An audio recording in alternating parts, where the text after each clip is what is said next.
Kok tega gitu ya, maksudnya bukan karena membolehkan korupsi yang kaya gitu, kita bukan berbicara tentang Robin Hood gitu ya.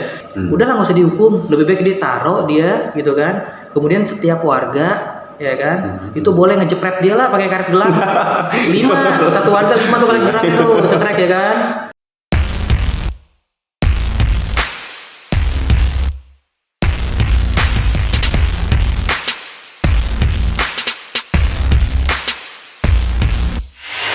Assalamualaikum warahmatullahi wabarakatuh. Halo teman-teman, kembali lagi di acara diskusi Bincang-Bincang Harits. Tentunya saya sudah dengan Pak Dr. Harits. Ya. Pak Dokter, bagaimana kabarnya? Alhamdulillah baik. Baik teman-teman, saya juga berharap dan pasti yakin teman-teman juga sehat selalu ya, dimanapun berada, dan tetap semangat walaupun kondisi memang masih cukup berat ya untuk kita bersama. PPKM juga masih perpanjang ya Pak Dokter ya.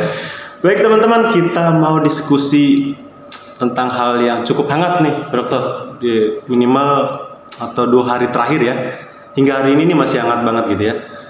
Jadi kita mau berbincang tentang vonis hukumannya terhadap mantan ya Menteri Sosial yang terlibat kasus korupsi ya, dana bansos ya, bantuan sosial COVID atau pandemi COVID-19, yaitu yang telah dicari tahu ya, telah ditetapkan memang korupsi di angka 32,4 miliar gitu ya.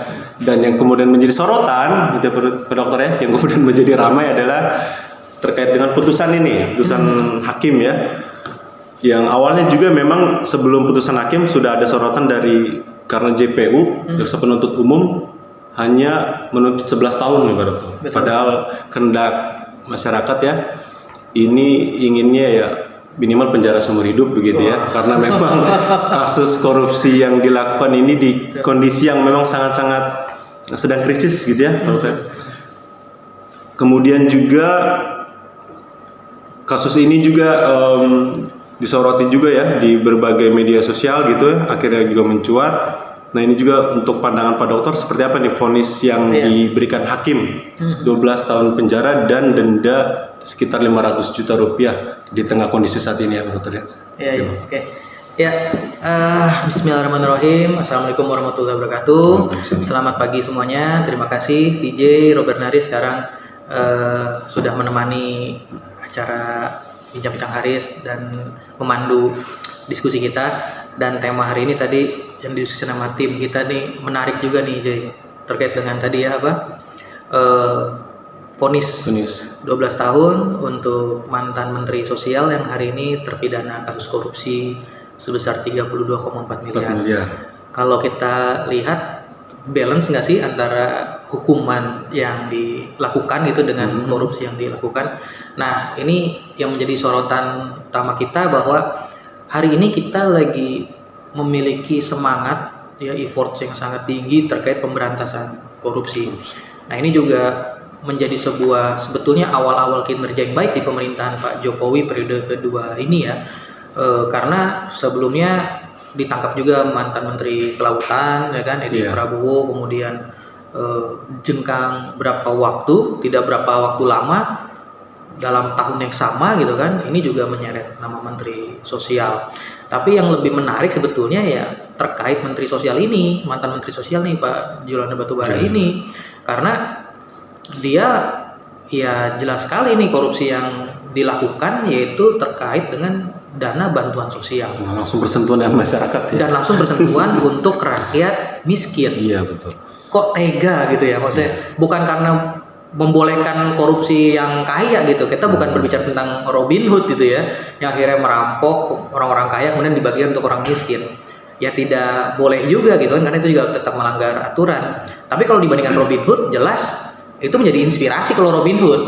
Nah ini Robin Hood versi apa nih kalau Juliari Batubara gitu kan, yang dia korupsi yaitu dana bantuan sosial, baik itu program sembako dan lain sebagainya yang terkait dengan bantuan langsung. Yang kalau tidak salah kita dengar bersama-sama kan setiap bantuan itu dipotong Rp10.000 dikali sekian bantuan. Sebetulnya nominalnya saya curiganya tidak 32,4 miliar, saya curiganya bisa triliunan. Kita sebetulnya kalikan saja bantuan itu misalnya 10.000 dikali berapa jumlah bantuan sosial yang diberikan sampai di akhirnya tertangkap gitu kan. Dan saya perhitungannya fantastis, pasti lebih dari situ. Pasti bisa angka sampai berapa triliun ini. Mungkin ya bisa ya, karena kalau se-Indonesia kan bayangin, se-Indonesia kali 10.000. Nah, yang menjadi unik kan ini karena dilakukan pada masa pandemik yang sebetulnya kan kita kalau ini berngacu pada hal ini pada kondisi bencana. Bayangkan di undang-undang berapa tadi? Undang-undang 31 ya. Tahun 1999. Tahun 1999 terkait dengan Tipikor, jika ada yang mengkorupsi terkait dengan bantuan bencana atau dalam kondisi bencana, hukumannya hukuman mati atau hukuman penjara seumur hidup. Nah, ini kan kalau kita mengacu hal itu, ini harusnya seperti itu, bukan 12 tahun tapi ya seumur hidup atau hukuman mati ya kan.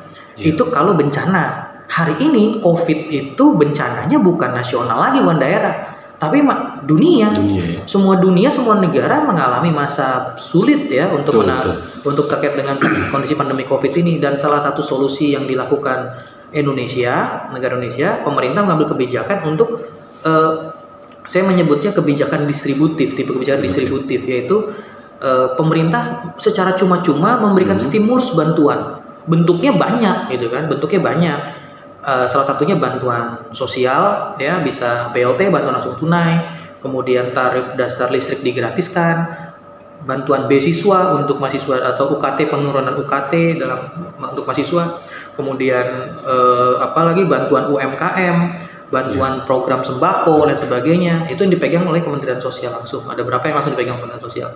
Sesatunya bentuk bantuan program sembako dan bantuan sosial dan sebagainya. Yang sangat disayangkan akhirnya temuannya OTT KPK pun luar biasa. Dan ditemukan artinya dia mengambil margin keuntungan 10.000 dari setiap. Dan saya juga nggak percaya kayaknya 10.000 mah dengan kualitas barang yang ada gitu kan. Kalau kita belanja dengan harga tertinggi di supermarket yang paling tertinggi saja, itu marginnya masih lumayan, nggak sampai 10.000, kayaknya masih lebih tinggi. Apalagi kalau belinya dalam kuantitas yang sangat besar, sepertinya bisa keuntungannya bisa 40%. 40% artinya kalau nominal satu sembako itu 200 ribuan, itu program bantuannya satu paket 200 ribu atau berapa ratus ribu gitu ya untung 40% agak lumayan, bukan 10.000 lagi kayaknya. Kalau ngeliat 10.000-nya emang ya kecil mungkin ya, tapi kan kita dikali berapa juta orang, akhirnya miliaran ketemu angkanya gitu. Ini yang sangat ini. Sayangkan juga. Ya, kemudian kebetulan jauh hari sebelum Menteri Sosial ini tertangkap, sebetulnya saya punya rasa curiga sebetulnya, tapi bukan ke beliau sebetulnya. Cuman rasa curiga gini, rasa skeptis kita, rasa ragu kita, yang akhirnya saya dengan tim peneliti akhirnya membuat penelitian. Kebetulan di Kabupaten Lebak terkait dengan program sembako yang ada di Provinsi Banten di Kabupaten Lebak. Karena dilihat dari sebetulnya program sembako ini kan program dulu awalnya program Raskin, kemudian naik ke program PPNT, bantuan pangan non tunai, bentuknya nominalnya akhirnya ditambahkan 150.000 setiap KPM ya, kartu penerima manfaat itu ada dikasih kartu seperti kayak kartu ATM, dia gesek. Tapi secara pedoman umumnya ya mereka dapat barang-barang komoditas sesuai kesepakatan gitu. Nah, karena ada COVID dinaikkan lagi tambahan 50.000, jadi satu kartu itu 200.000, jadi satu keluarga KPM menerima manfaat itu dapat nominal 200.000 ya kan. Nah, hal ini dapat beberapa jenis komoditas barang misalnya seperti beras, telur, daging, kemudian bubuhan atau kacang-kacangan yang senominal 200.000. Tapi kalau kita lihat kualitasnya, ini menjadi sebuah sorotan karena misalnya dari harga eceran tertinggi, harga beras sekian, tiba-tiba yang dapat kualitasnya jauh di harga. Kalau kita bisa beli harga pasar, kita bisa bandingkan kualitasnya gitu kan. Sehingga itulah yang menarik perhatian saya dengan tim peneliti dan akhirnya meneliti itu. Dan alhamdulillah kita mencoba penelitian dengan metode survei kepuasan masyarakat ya, dengan dua metode, yaitu metode penelitian kualitatif dan kuantitatif. Dan ini hasilnya ya buku ini ya dokter ya. Nah, buku ini udah akhirnya dicetak dan sebagainya, dan sangat mengagetkan ketika ini buku dalam proses cetak dan sebagainya ya tertangkap Menteri Sosial. Saya bilang, wah kayaknya kok selaras dengan hasil penelitian gitu loh gitu. Ada ini ya. Korelasinya memang ya kalau saya lihat dengan praktek di lapangan memang ada ya tadi ada temuan-temuan dan lain sebagainya gitu kan. Nah, ini yang sangat disayangkan, kenapa lagi kondisi seperti ini dan yang kita nggak berpikir habis gitu ya, nggak habis pikir ya yang dikorupsi ini bantu untuk rakyat miskin gitu. Iya, betul. Tega banget gitu loh. Apa beliau ini orang miskin juga? Kan sepertinya tidak lah gitu kan. Iya. Dia kayaknya udah lebih dari cukup gitu kan. Nama tega gitu ya. Karena tadi kekuasaan itu akan power tends to corrupt, ya kan? Absolutely power tends corrupt absolutely. Artinya kurang lebih kekuasaan atau kekuatan itu punya potensi untuk melakukan korupsi. Potensi itu bisa melakukan korupsi ya. Artinya apalagi kalau kekuasaan yang absolut, kekuasaan mutlak, sudah pasti akan melakukan korupsi. Ini yang terjadi karena dalam kondisi seperti ini kurang pengontrol dari masyarakat dan sebagainya. Nah inilah yang jadi tanggapan saya gitu. Pertama gitu. Ya teman-teman, memang tadi ya Pak Dokter seperti yang sudah disinggung, memang sebenarnya undang-undang kita memungkinkan Pak Dokter untuk memberikan hukuman mati ya atau penjara seumur hidup, karena masyarakat juga di tengah kondisi saat ini yang serba kesusahan juga ya Pak Dokter. Hampir semua orang merasakan begitu ya. Di Undang-Undang Tipikor nomor 31 ya tadi tahun 1999 itu di ayat yang kedua, pasal kedua ayat yang kedua itu karena keadaan tertentu. Karena keadaan tertentu kan tentu misalnya seperti krisis, bencana alam nasional, bencana saat ini memang bencana bukan alam sih ya, non alam, namun ini bencana kemanusiaan juga gitu. Ini sangat disayangkan memang ketika hukumannya pun juga jauh daripada apa yang sebenarnya undang-undang juga kendaki begitu. Nah kemudian Pak Dokter ini juga ada yang sedikit menarik ya yang disoroti terkait dari hakim pernyataan ini terkait dengan alasan meringankan yang agak lucu saya. Nah ini poin utamanya di sini sebetulnya. Diskusi kita kayaknya poin utamanya ini. Ini saya biar enggak ini ya, biar enggak fitnah gitu ya. Iya, saya baca cuplikannya aja ya. Jadi begini ya, teman-teman, di cuplikan tersebut hakim anggota menyebutkan demikian. Terdakwa sudah cukup menderita, dicerca, dimaki, dihina oleh masyarakat. Terdakwa telah divonis oleh masyarakat telah bersalah, padahal secara hukum terdakwa belum tentu bersalah sebelum ada putusan pengadilan yang berkekuatan hukum tetap gitu. Nah, pada akhirnya kan memang Pak Dokter kalau kita mau mengacu pada statement ini kan memang pada saat itu masyarakat kan ya namanya netizen ya melihat karena mungkin kenapa reaktif memang karena kondisi saat ini ya Pak Dokter yang membuat kita semua mungkin agak gerget gitu ya, gergetan gitu ya. Tapi ketika memang putusan ini juga kemudian sudah dicari tahu dan memang ini juga sudah terbukti, kenapa memang hukumannya tetap seperti itu gitu, tidak ada hal yang memberatkan ya. Kita bukan yang mau ini ya, cuma memang daripada kita pedulikan satu orang mungkin ya untuk mengorbankan banyak masyarakat begitu kan. Ini agak lucu sih statementnya menurut Pak Dokter seperti apa sebagai pakar bicara pendekatan hukum ya. Sebetulnya poin utama ini sebenarnya bahasan diskusi kita. Ini lucu. Jadi kita bahasnya kebijakan yang lucu dan keputusan yang lucu sebetulnya kan. Ya gimana nggak lucu kan? Ada alasan untuk meringankan, ya kan, meringankan masa hukuman. Udah artinya sudah tertangkap tangan dan memang secara fakta hukumnya sudah ada. Tapi kan belum vonis pengadilan gitu. Betul, ya kan? Tapi ini jelas sangat kita bikin bukan hanya kita semua greget bareng-bareng ya. Dan yang lucu dengan alasan apa? Kurang lebih karena sudah dibully, sudah dicaci oleh masyarakat sebelum ada putusan. Sudah dicaci oleh masyarakat. Masih mending lo dibully doang gitu kan. Apa pilihan yang lebih baik apa gitu? Apa kita atau jangan dibully harusnya. Harusnya jangan dibully. Jadi kalau alasan lebih lucu begini harusnya. Kenapa enggak? Kalau dibully kayaknya kan cuma karena psikis ya. Udahlah nggak usah dihukum, lebih baik ditaruh dia gitu kan. Kemudian setiap warga ya kan, itu boleh ngejepret dia lah pakai karet gelang. 5, satu warga 5 tuh karet gelang itu cekrek ya kan. Tapi se-Indonesia gitu. 260 juta jual lebih kan. Iya gitu kan. Merah-merah cepret itu kan. Nah, daripada alasannya kan nggak lucu juga alasan cuma karena dibully habis itu ini. Dan akhirnya saya memperhatikan di media sosial ya, perkembangan media sosial terutama di tempat berita-berita di Twitter, kemudian di Facebook, di Instagram, banyak meme yang berkeliaran di netizen yang buat, kemudian di Twitter ada semua slogan gini. Sekarang ekspresinya kan jadi kesel semua gitu, gerget semua gitu. Akhirnya jadi lucu-lucu. Memang kalau kita main media sosial harus nyari yang lucu. Yang lucunya itu ya pendapat-pendapat netizen itu sebenarnya kalau buat saya jadi lucu. Nah lucunya gini, ya sekarang kalau mau korupsi besar-besaran katanya jangan takut dihukum jangan takut dihukum katanya, karena cukup dibully saja hukuman diringankan. Ini kan jadi bahaya gitu kan. Ini jadi bahaya. Inilah yang lucunya diskusi ini sebenarnya. Jadi logika ini ya. Logika itu bahayanya ke situ. Betul. Nah, tanggapan saya sebetulnya ketika berbicara, kebetulan saya ada mata kuliah pendidikan anti korupsi di kelas pendidikan anti korupsi. Saya bilang seperti ini ke teman-teman mahasiswa, sebetulnya hari ini korupsi itu bukan hanya berbicara pada penindakan, tapi lebih pada pencegahan. Pencegahan, preventif ya? Iya, lebih pada pencegahan. Pencegahannya seperti apa? Ya tadi pencegahan dikenalkan dari usia paling sedini mungkin gitu kan. Nah, salah satunya contoh gini, ya terkait dengan hari ini, karena sebetulnya banyak awalnya masyarakat yang tidak peka terhadap korupsi. Mereka nganggap tuh korupsi itu biasa saja, padahal korupsi itu kejahatan yang paling luar biasa. Karena apa? Mereka lebih menganggap korupsi dengan perampok itu lebih kejam perampok. Padahal kalau kita meneliti lebih dalam lagi, makna itu sebetulnya antara koruptor dengan perampok lebih kejam koruptor. Perampok ketika dia melakukan perampokan, yang dirugikan cuma hanya individu atau satu keluarga atau satu kelompok.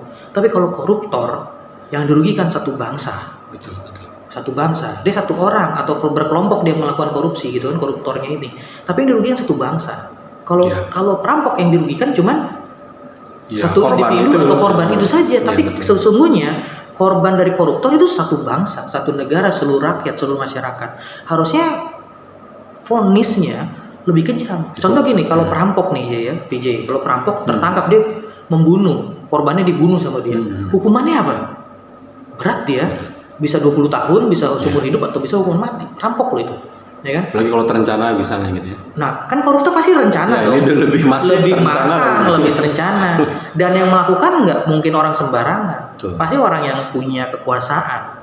Nggak mungkin orang yang punya kekuasaan itu merampok, nggak bisa. Pasti yang akan merampok orang punya kekuasaan. Koruptor itu pasti orang yang punya kekuasaan. Makanya tadi saya bilang ya kan, power it tends to corrupt, ya kan? Karena kekuasaan itu punya potensi untuk melakukan korupsi, apalagi kalau kekuasaannya mutlak, absolutely gitu kan, dia akan otomatis korupsi, ya kan. Jadi konsekuensinya memang tidak logis. Coba kalau kita bandingkan, kita pernah mendengar ada nenek-nenek gitu ya, yang nyolong singkong, ya kan, di tempat tetangga atau di kebun orang gitu, kemudian divonis hukuman mati, hukuman 3 tahun, 2 tahun sampai 3 tahun, 4 tahun. Dan itu cukup berat saya pikir itu dengan singkong. Kondisi seperti itu aja. Kemudian ada lagi bapak-bapak yang dia menyadap getah karet gitu kan, di perkebunan perusahaan swasta gitu, kebun swasta, dia ngambil getah karet, divonis 3 tahun juga, 2 tahun 3 tahun. Getah karet yang cuman hanya dia jual Rp10.000 sampai Rp20.000 per kilo. Artinya dia cuma hanya korupsi 20.000, cuma satu. Ya kan? Itu tetap kena hukuman. Oke, kita terima gitu kan. Harusnya kalau kita bandingkan dia 32 miliar, 32,4 miliar. Kita mau fair gitu ya. Kita kalau fair dibandingkan dengan nenek-nenek tadi yang mencuri singkong, kita bandingkan dengan bapak-bapak tadi yang mencuri getah karet yang di daerah Sumatera tadi kan. Saya yakin jualan batubara ini berapa? Tinggal dihitung aja.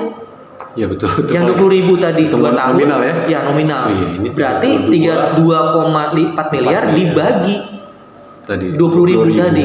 Berapa kali berapa tahun? 2 tahun. Kali hasil berapa tahun? Ratusan tahun dia. Dan dia nggak mungkin ratusan tahun dia hidup kan? Bahkan seumur hidupnya pun belum bisa menggantikan itu. Seumur hidup dia pun belum bisa menggantikan itu. Kalau kita mau fair gitu kan. Betul. Makanya ini kan jadi lucu dengan alasan dibully, ya kan? Jangan-jangan besok kita persepsinya udah kok korupsi aja, tinggal dibully doang ya. Ini gitu, dibully ntar juga bebas di. Nanti nyawa buzzer buat ngebully gitu ya. Iya.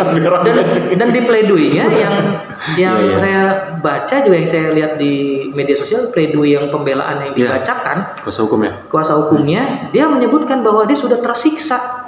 Katanya kan, cercaan masyarakat, keluarganya, anaknya, lain sebagainya, dia sudah tersiksa. Nah, pertanyaan saya, dia emang nggak mencukup menyiksa orang miskin yang sudah diambil haknya? Kita balikan lagi. Kalau dia tahu resiko itu dia tersiksa dengan keluarganya, kenapa dia lakukan itu? Sebetulnya harusnya dikasih contoh hukuman seberat-beratnya supaya tidak ada lagi orang yang berani korupsi, apalagi dana bansos, apalagi berbicara dana bantuan untuk orang miskin. Yang orang kaya aja dilarang dikorupsi gitu, apalagi orang miskin di tengah kondisi yang memang sulit gitu. Betul. Ya, udah double banget gitu. Harusnya bukan hanya dibully, harusnya. Iya betul. Kalau kita sekolah dulu telat tuh kan suruh hormat bendera, harusnya suruh hormat bendera juga seumur hidup nggak bisa ngegantiin tuh uang itu. Sebelum ya? Belum bisa, udah dijemurin di lapangan dia. Kalau nggak mau dibully, gitu kan? Iya betul. Gitu. Nah ini kita jadi agak greget juga gitu ya kalau melihat apa kasus-kasus seperti ini gitu. Pak dokter juga jadi agak ini ya gemes ya. Wah kan gemes lagi. Iya. Saya di kelas pendidikan anti korupsi ditanya kan, kurang lebih gini maksud saya, Pak, yang cocok hukuman untuk koruptor apa sih? Kan kita kalau hukuman mati katanya HAM, ini ya udah kalau ngomongin HAM ya udah kan nggak boleh dibunuh kan, saya bilang nggak boleh dihukum mati, ya udah saya bilang kalau saya punya kekuasaan penuh ya, saya kasih ide ini aja deh, kalau saya bilang kalau ada koruptor saya bilang jangan dipenjara, saya bikin kayak taman satwa, taman safari saya bilang, ya kan, kemudian dipajang lah dia tuh. Yang korupsi 5 miliar. Jadi kita kayak safari gitu loh naik mobil gitu kan. Jadi pendidikan anak kita ya kan, pendidikan anak-anak yang supaya pengenalan supaya menjaga korupsi. Oh iya. Iya. Safari. Anak-anak ini jangan korupsi ya, ini korupsi sendal jepit misalkan gitu kan. Terusnya ada ini ya keterangannya itu. Keterangan di bawah dong. Di sini korupsi berapa? Korupsi gitu, berapa, kondisinya berapa gitu. Bahasa Latin enggak nih benar? Iya. Dikasih kerjaan cuma hanya segini aja dadah.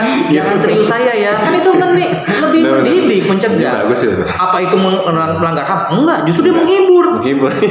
Ya kan, menghibur. Kan kita yang lucu-lucu jadi kasih idenya, jangan yang kejam-kejam. Nanti disangkain saya melanggar HAM juga. Gitu. Itu lucu kan? Ya kan? Saya kayak datang tiap sebulan sekali menonton saya. Wah, saya bawa kuliah pendidikan anti korupsi ke sana ya? Kebun itu. Pakai bus langsung ya? Oh, langsung. Ya kan? Anak-anak, ini kita contoh pendidikan anti korupsi. Ya, ini korupsi dana bansos, jualan batubara gitu kan. Ini korupsinya sekian-sekian gitu ya. Ini korupsi Hambalang, ini korupsi Wisma Atlet, ini EKTP, ya kan? Ini korupsi sapi gitu kan, impor sapi kan. Wah keren gitu kan, ya kan?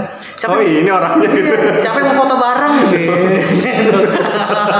Sebelum foto bareng disiapin tuh, misalkan telur busuk atau tomat busuk timbukin gitu kan.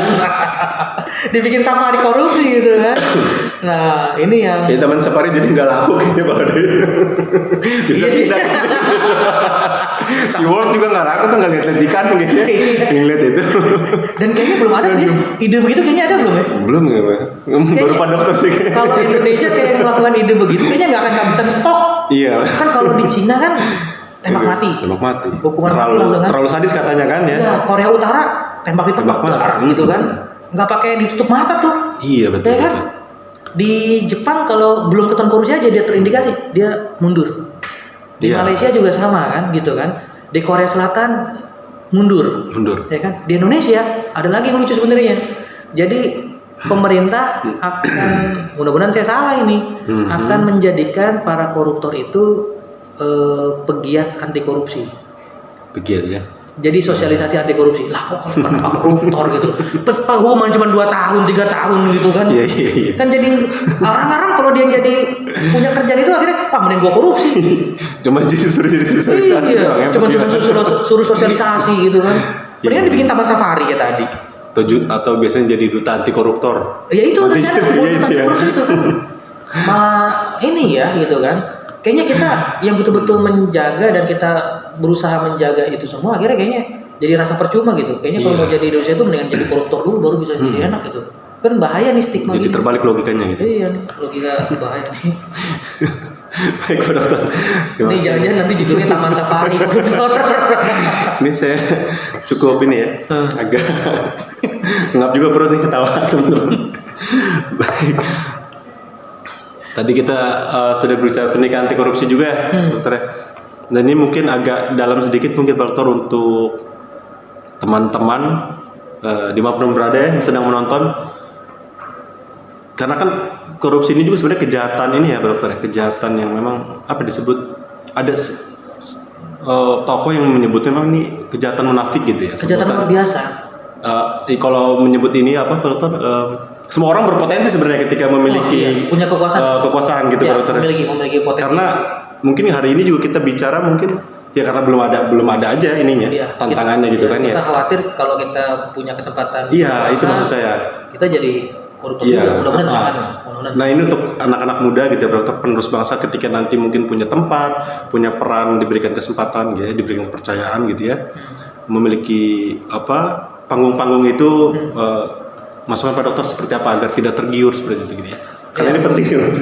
Ya, kalau kebetulan pas di mata kuliah penindakan korupsi ada beberapa langkah sebetulnya, ada beberapa cara ya terkait dengan supaya kita mencegah korupsi. Sebetulnya kembali lagi pada, kalau saya ngomong iman dan takwa kan kembali pada kepercayaan dan kekuatan agama masing-masing. Karena yang hari ini kita tertangkap koruptor pun bukan karena mereka tidak beriman, tidak bertakwa, mereka juga pasti beriman bertakwa. Tapi tadi ketika ada peluang, ada kesempatan yang ada, ini yang dikhawatirkan dia menyalahgunakan, ya kan? Nah, sehingga apa yang harus dilakukan? Nah, sebetulnya hari ini kita bukan hanya fungsi, kita mengenal ada fungsi, ada KPK, ada kepolisian, kejaksaan ya, lembaga-lembaga anti rasuah inilah yang sebetulnya menangani korupsi. Sebetulnya bukan menunggu terjadinya korupsi, karena kritikan saya sebetulnya hari ini begini, pada lembaga-lembaga anti rasuah sebetulnya mereka sudah mencium ada potensi korupsi terjadinya, tapi dibiarkan begitu. Ketika nanti sudah terjadi baru ditangkap. Nah, sebetulnya kalau ditangkap itu memang ya tidak salah, memang betul harus ditangkap. Tapi yang poin penting hari ini kita harus sama-sama kompak, atau kita menggerakkan, atau kita menggalakkan gerakan Kita Bisa bersama-sama untuk melakukan pendidikan anti korupsi. Jadi lebih banyak mencegahnya. Jadi bagaimana pendidikan pencegahan sejak usia dini dan sebagainya supaya tidak terjadi korupsi di masa depan. Nah, ada berapa langkah sebetulnya. Yang pertama, kita mulai diubah kurikulum kita. Bagaimana kita menanamkan kejujuran itu lebih penting. Dari mana fungsinya? Saya bilang mencontek. Ya kan? Saya mengkritik banget misalnya. Saya sepakat hari ini tidak ada ujian nasional. Karena sebetulnya ujian nasional itu lumbungnya tempat nyontek massal dari Sabang sampai Merauke, ya kan? Ya, saya berapa kali pernah jadi tim independen di dalam itu ya, waktu ada ujian nasional baik tingkat SMP maupun SMA, itu terjadi, ya kan? Kebocoran soal dan sebagainya. Bahkan itu digerakkan secara masif, ya kan? Saya kalau nanti di next time kita cerita terkait dengan digerakkan secara masif, saya bilang ya, ini runtutannya sangat dalam sekali sebetulnya. Nah, mencontek itu awal dari kecurangan. Makanya hari ini kurikulum kita, saya menyarankan ya tadi banyak perubahan kurikulum, bagaimana menekankan pendidikan karakter. Lebih banyaklah diajarkan untuk disiplin, lebih banyaklah diajarkan untuk mengantri. Makanya saya pelajari beberapa pendidikan di negara-negara maju, mereka lebih mementingkan belajar mengantri, belajar berdisiplin, belajar menggunakan fasilitas umum, belajar menghargai orang lain ketika menyeberang jalan, dibanding mereka diajarkan untuk jago berhitung matematik dan bisa membaca di usia 3 tahun 4 tahun. Nah, ini yang coba kita sama-sama harus lakukan itu ya. Karena hari ini banyak sekali orang tua yang ngerasa bangga kalau anaknya umur 4 tahun, 3 tahun udah lancar membaca, bisa berhitung dengan hebat dan sebagainya. Tapi karakternya tidak dibangun. Attitude-nya tidak dibangun. Cirinya gampang. Kita bisa melihat ketika kita mengantri, ketika kita sedang macet di jalanan. Di kita tuh nggak ada semua juga nggak ada yang suka dengan macet. Akhirnya semua membalap, akhirnya malah semua ngebalap bikin 2 jalur 3 jalur, akhirnya di sana juga sama. Akhirnya kita juga malah kena stuck gitu kan, akan mampet itu. Coba kalau semua akan sabar pada jalurnya, gitu kan. Itu yang pertama. Kalau kemudian yang kebiasaan tidak mengantri kita ya tadi, ketika kita mengantri dalam sebagai hal ya, bisa kita lihat sebetulnya ya dalam fasilitas umum, dalam mengantri kereta dan sebagainya. Kita bisa cari referensi bagaimana saya bukan membanggakan negara lain ya. Misalnya contoh, di negara Jepang misalkan cara mengantrinya bagaimana. Itu bisa dikasih kita contoh kita. Nah, kalau kita udah dikasih batas antrian, kita udah ngantri nih. Ada aja kan manusia lain. Ada aja caranya gitu ya. Bukan manusia ya, makhluk lain lah. Tiba-tiba dia masuk ke depan gitu, tiba-tiba jaring gitu. Ya kan? Itulah dari hal yang paling sederhana saja. Saya yakin ketika dia sudah menghargai. Contoh lagi misalnya ada video-video misalkan ada orang yang menyeberang di trotoar di tempat penyeberangan jalan dan sebagainya, ketika mobil berhenti ada yang orang menyeberang, mereka sudah dikasih jalan nyebrang, membalikan badan langsung ucap makasih. Dan itu diajarkan di negara-negara maju, ya kan? Contoh di negara Jepang dan sebagainya. Saya kalau ngeliat YouTube video-video seperti itu kayaknya kapan kita bisa seperti itu ya? Itu kan pembangunan attitude itu kan, ucap terima kasih. Di kita ini masih sangat sedikit sekali bisa mengucapkan kata maaf. Kayaknya gengsi kalau orang minta maaf. Itu pertama. Yang kedua, ngucap terima kasih. Kayaknya berat banget ngucap terima kasih. Ya kan? 2 kata ini saja yang coba kita pelajari. Minta tolong ya? Iya, sama minta tolong. Satu lagi. Kadang-kadang minta tolong lebih pada kan nyuruh ya kan? Langsung aja gitu ya? Iya, minta tolong. Nah, misalnya minta tolong. Udah minta tolong ya kan? Dengan kata maaf, minta tolong gitu kan. Nah, udah ucapannya terakhir ucapan terima kasih gitu. Kalau nggak minimal kata maaf dan terima kasih aja. Dua hal kata ini saja ya kan. Kalau minta tolong kan semua orang belum tentu minta tolong gitu ya. Tapi misalnya kita salah kan pasti kita makhluk yang salah gitu. Dengan kata maaf. Kedua, banyak orang di sekitar kita yang sering menolong kita tanpa kita minta tolong juga kadang dia nolong kita ya. Kita kadang-kadang lupa untuk yang ngucapin terima kasih, sekedar terima kasih, ya kan? Nah, attitude inilah, karakter inilah yang sebetulnya kita sudah agak bergeser, ya kan? Nah, hal itu kalau hal simpel tadi, kalau misalnya kita gerakan itu misalnya di diri kita tularkan minimal di keluarga kita tularkan di sekolah kita tularkan di kampus kita tularkan di lingkungan kita lebih besar di masyarakat. Kita tularkan di masyarakat ke desa atau kelurahan, naik lagi ke kecamatan. Akhirnya jadi nasional, gerakan nasional. Coba kalau bayangkan hal itu dilakukan serentak aja. Minimal kita uji coba per hari apa kita melakukan itu. 1 hari aja dulu. Kita gerakan itu yuk. Nah kayaknya kita uji coba yuk kayaknya di kampus ini. Boleh betul. Boleh kita mulai dari kampus kita dulu ya kan. Kita fondasi dasar kita ya. Fondasi kita. Dengan kata maaf, dengan kata ucapan terima kasih, kita biasakan seperti itu. Terkadang kita juga lupa gitu kan, kadang kita juga sendiri lupa. Ada juga kadang mahasiswa yang kadang WA ke dosen, saya ngalamin ada beberapa yang WA dosen, Pak di mana? Buset saya bilang. Bukan kita nggak mau jawab, saya bilang. Saya juga ngerasa waktu jadi mahasiswa mengontak dosen itu nyari, ngelihat jam lagi cocok nggak ya jam segini saya WA dosen saya atau gimana cara WA-nya. Sebelum saya kirim tuh saya baca lagi kalimatnya. Ditata ya? Iya, takut banget saya takut kesinggung beliau gimana pun orang tua. Iya, guru, orang tua kita orang tua dan sebagainya. Karena apa? Itulah yang dulu kita diajarkan dan hari ini kayaknya betul. Saya khawatir takut sedikit bergeser ke arah sana. Akhirnya mereka cuma hanya mengejar IP tinggi, ya kan, nilai tertinggi, hanya memberikan nilai saja kan. Tapi mereka tidak memperhatikan nilai karakter dan value. Bahkan itu yang lebih penting sebenarnya. Dan saya melihat itu lebih penting. Dan cara mencegah korupsi ya tadi memiliki nilai dan karakter tadi. Dimulai dari hal-hal sederhana seperti itu dan dari diri sendiri ya. Kita belajar ngantri hari ini, kita belajar disiplin, kita belajar dengan kalimat minta maaf dan kalimat terima kasih gitu kan. Tahu mana hak dan kewajiban. Iya, hak dan kewajiban kan. Kadang kita lupa itu betul. Saya pribadi juga masih. Kadang-kadang kita belajar juga, kita saling mengingatkan itu karakter kita. Itu aja sebetulnya. Baik, oke Bapak, mantap. Oke teman-teman, ini cukup dalam ya kita ya dari tadi kita membahas terkait dengan vonis ya. Mantan Menteri Sosial yang beberapa pekan ini ya dan bahkan sampai hari ini detik ini gitu masih menjadi sorotan juga perbincangan kelayak ramai gitu ya karena memang ini menjadi sesuatu yang sangat-sangat disayangkan karena memang kondisi saat ini begitu ya dan korupsinya juga memang tidak sedikit begitu.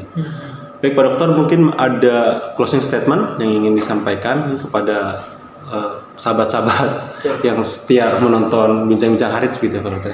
Iya, closing statement saya terkait dengan diskusi kita hari ini, terkait dengan hari ini pertanyaan yang hal tadi yang kita sudah diskusikan. Pertama, saya berharap jangan sampai semangat untuk memberantas korupsi dan mencegah korupsi ini hilang dengan alasan kekurangan vonis yang lucu-lucu tadi. Kalau mau sekalian lucu-lucuan, sekalian tadi ide-ide kita juga yang lucu-lucu kan. Iya gitu kan. Jangan lagi berbicara dikurangin hukuman lah, mendingan dibikin taman safari koruptor aja sekalian gitu kan. Atau dijepret gitu kan sekalian sampai karet hilang gitu kan. Iya. Nah, sehingga jangan sampai harusnya hukuman yang setimpal diberikan supaya ini menjadi apa ya?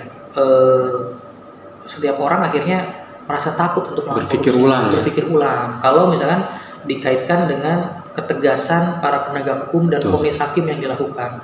Jangan akhirnya nanti menjadi presiden buruk untuk penegak hukum yang di Indonesia terjadi ya kan. Catatan sejarah hukum yang kemudian kembali seperti itu. Sebetulnya bukan hanya ini saja Julian Batubara, misalnya jaksa Pinangki yang terbukti ini cuma hanya divonis 4 tahun dengan alasan dia punya anak, punya ini. Kalau dia sudah punya anak, harusnya dia takut melakukan itu. Berpikir panjang harusnya. Berpikir panjang, dia takut sudah punya anak, punya keluarga dan sebagainya. Kemudian ada lagi vonis-vonis yang lain yang sebetulnya kalau kita berbicara kadar hukum dan vonis hukum banyak tidak terjadi keadilan di Indonesia. Betul. Nah, kita berharap di pemerintahan dan kepemimpinan Bapak Joko Widodo hari ini, Bapak Kiai Ma'ruf Amin dan sebagainya, kita untuk menuju Indonesia maju, ciri yang paling utama yaitu bagaimana hukum itu bisa ditegakkan dan bisa memberi contoh.